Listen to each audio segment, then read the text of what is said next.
tonga sao daholo zanagasikara ao langa mampianarina amin'ny resaka indray anareo anankiroa rehefa tsisitsisy atao iny na melohan'ny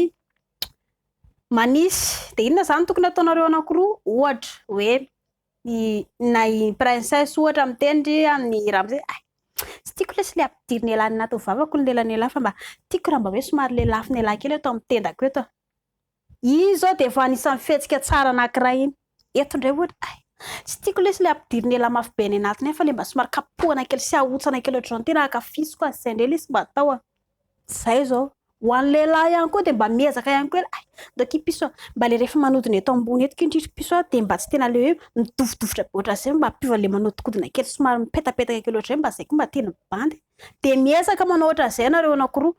le re position mitsangana kely kala piso iny rehefa mba le somary mitsangana ohatr'izao de le somary mipelipelika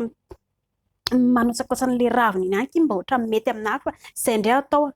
zana ny resaka tsara ataonareo anankiroa rehefa eo amin'ny melohan'ny rehefa tsisy melohan'ny atory na melohan'ny manisy ny asaritakareo anankiroa de mba mahafinaritra le izy ave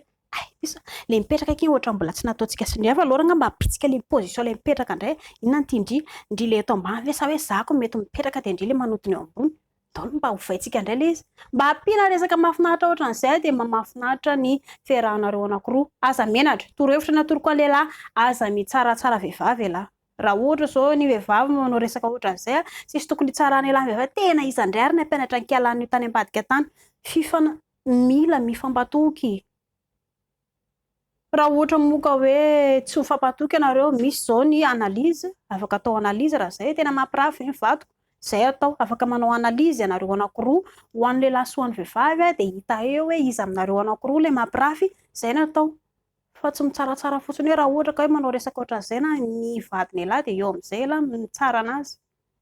ho an'ny vehivavy aza menatra mba mbolambola mba ihany koa ndry sasa amin'izay mba misy le fentanana mahafinaritra ho anareo ho an'ny lehilahy ihany koa ndany elahy mividy le akanjo tsara tarehy ireny fa ilaina le akanjo mbolambola sy sexy ireny mba manaitaitra mba mahafinaritra antsika masto